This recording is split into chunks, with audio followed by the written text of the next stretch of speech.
Ross Tucker, former NFL lineman and a host of the Ross Tucker podcast, joining us on the program. Should we be having free agency in the NFL right now, Ross? You know what, Dan?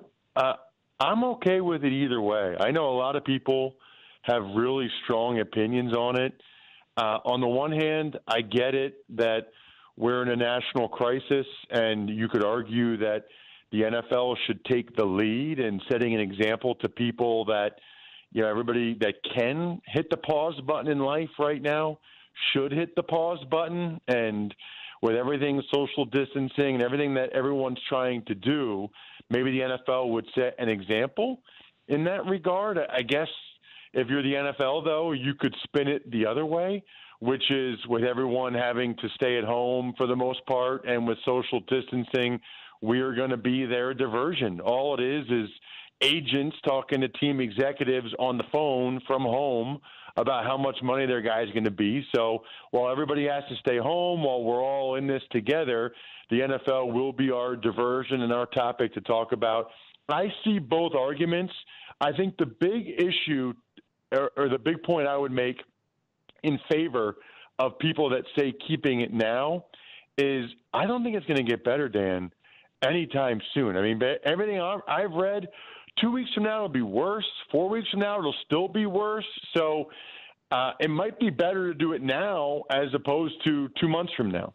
Yeah, because once you postpone it, you can't unpostpone it. And I don't have a problem. And, you know, some people have talked about the sensitivity of where we are as a country. And these guys are going to be signing these multi-million-dollar contracts. Ryan Tannehill did not offend me one bit. Nothing that he signed this deal to stay with the Titans. And if Brady signs or re-signs, I'm not going to be bothered by it, by saying how insensitive that he's going to make that money at some point. So who cares if he's making it now or he makes it, you know, in 2 weeks from now? Yeah, I mean, Dan, literally yesterday, there were all kinds of guys that signed. Devin McCourty in New England, Costanzo back with the Colts for $33 million over 2 years. Bradley Roby with the Texans. There was a big trade with the Jags and the Ravens with Calais Campbell. First of all, I didn't hear a single person say how insensitive that these guys are getting these contracts right now. Secondly, they were able to do all those deals. And I know that there are some people that say, well, they need to take physicals, et cetera, and, you know, potentially they could then void the deal later on and say that they didn't pass the physical. They do that now sometimes. I mean, they do that now when they are able to get the guy for a physical 2 or 3 days later after this tampering period. I mean, they're not even allowed to have the guy visit till Wednesday anyway. Meanwhile, in exactly 2 hours, there will be Jack Conklin or somebody there will be a report that he's agreed to terms with the team 10 minutes into the tampering period, and he's not allowed to even get a physical till after Wednesday at 4 p.m. anyway. So they already, if they want to have buyer's remorse, they can already fail the guy on the physical if they want to. I don't think it's as big a deal as other people are making it. I really don't. All right, the Titans bring back Ryan Tannehill. Now you got to decide what you do with Derrick Henry and Jack Conklin. What would you do? So first of all, I would have franchise tagged Ryan Tannehill. You know, he had a really good half of the year, but Dan, they just fully committed to him $91 million for 3 years. Like, that is happening. Tannehill's going to be there. He's getting the $91 million. It's $62 million in the first two, but 3 days into next year's league year, the $29 million for 2022 becomes fully guaranteed. So he's going to be their quarterback, $91 million for 3 years. I would have franchise tagged him and made him do it again. I would have taken my chances with Derrick Henry on the market. Who's the team out there that's going to give Derrick Henry a ton of money on a long-term deal? There's literally, Dan, a graveyard of running backs. David Johnson and Gurley and Devontae Freeman just got cut. And every running back that's gotten a big deal, their team has ended up regretting it. I don't think there'd be very much of a market for Derrick Henry. I would have tagged Tannehill. I would have let Henry test the market and believe that I'd still be the one that would be willing to offer him the most money. And I'd try to keep Conklin, although Conklin is going to get a lot of money, and he's been inconsistent and a little bit injury prone. So someone's going to make him the highest paid tackle in the NFL. I'd be willing to let him go elsewhere. Yeah, my philosophy is if I'm drafting you in the first round, I'm going to use you up for 5 years if you're a running back, and then I'm going to let you go. And, that's what I would have done with Ezekiel Elliott if I'm the Cowboys. I think that offensive line is so good that I can put a quality running back in there who's going to at least give me 1,000, if not, 1,200, 1,300 yards. And I don't think Zeke Elliott is the running back that he once was. And you know what, Dan? I'm glad you said that, because if you go back to the end of the year, and in particular the playoff games where Derrick Henry got so much love and so much attention, and he deserves the credit, he had some terrific runs, but go back and watch how many of those runs against the Patriots and Ravens that Derrick Henry got 3 or 4 yards before he was touched. In particular, the left side of the line, Taylor Lewan and Roger Saffold, They were killing dudes. So you have a guy that's 250 pounds, runs a 4.3 40, getting a 7-yard runny. Yeah, he's going to get some yards. I promise you. He's going to get some yards. The Titans' offensive line was awesome. I think that they did this the wrong way. I would have tagged Tannehill, made him prove it, and I would have tried to done a deal with Derrick Henry. I just don't see another NFL team saying, you know what, let's give Derrick Henry what Zeke Elliott just got. Exactly nobody was going to do that. He's Ross Tucker, former NFL player, former Patriot legend, and host of the Ross Tucker podcast. What do you think the Patriots' game plan is? Well, they brought back McCourty and Slater. There's not as much room for them now in terms of money. I think that the fact that very little news is trickling out about Brady right now is interesting. The Titans are out. The Niners are out. Now, I had Albert Breer on my podcast this morning. He said the Chargers are still in. So I know Chris Sims had said that it was down to the Bucs or the Patriots. Albert sort of disputed that on my podcast this morning. I still think he probably goes back to New England and that's what Belichick wants.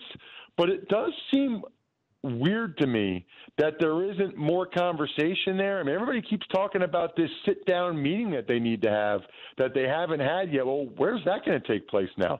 When is that going to take place now? And I think deep down Brady would like to go back.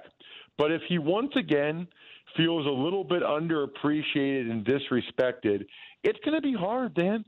The Chargers and the Bucs are going to offer him whatever he wants. Money-wise, for both business and football reasons, they both have much more talented, skilled people. I think he still thinks he got the best chance to win in New England. I think he likes McDaniels and the familiarity there.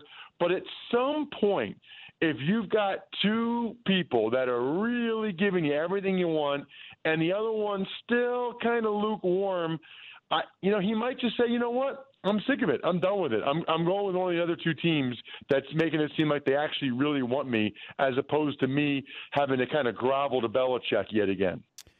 Well, you know that he's going to get that feeling. I mean, I can't imagine I think he's going back, but I've thought that all along. But it's not like Belichick's going to all of a sudden go, it's so great to see you, Tom. Like, get emotional here. It's a business.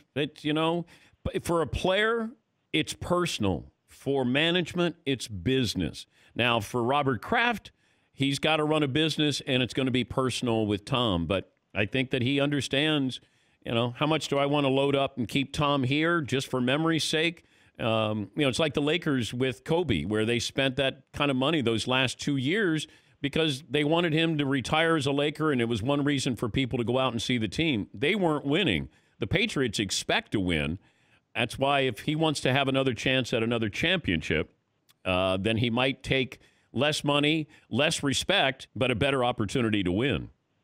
Yeah, you know what, Dan? I think we are going to have an unprecedented amount of leaked information if Brady goes somewhere else.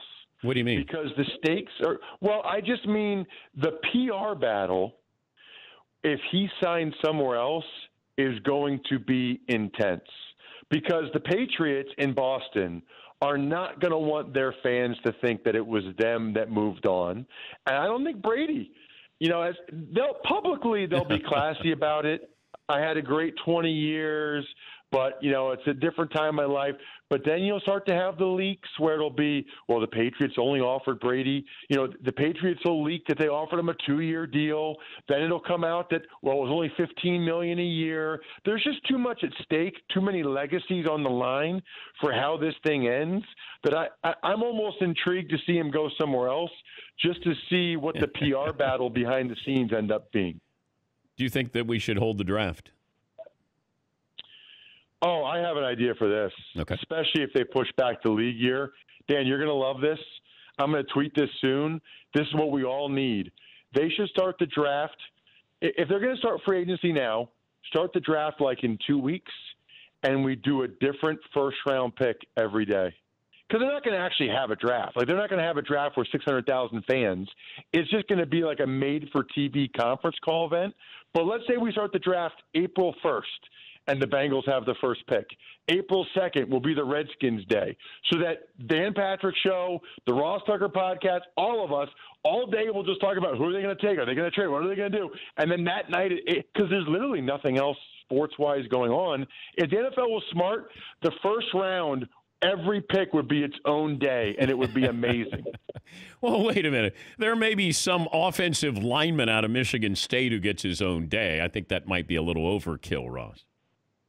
Probably, but it's better than whatever else we're going to be talking about. And then we'll see how long the second round goes through. But can you imagine that? The draft, one pick, first round, every day gets his own day. And then that whole day we talk about the Bengals. It's like Bengals Day on the Dan Patrick Show. Then it'll be Giants Day on the Dan Patrick Show. It'd be awesome. Tweet it out. I'm interested to see what kind of response you get. Great to talk to you again, Ross. Thanks for joining us.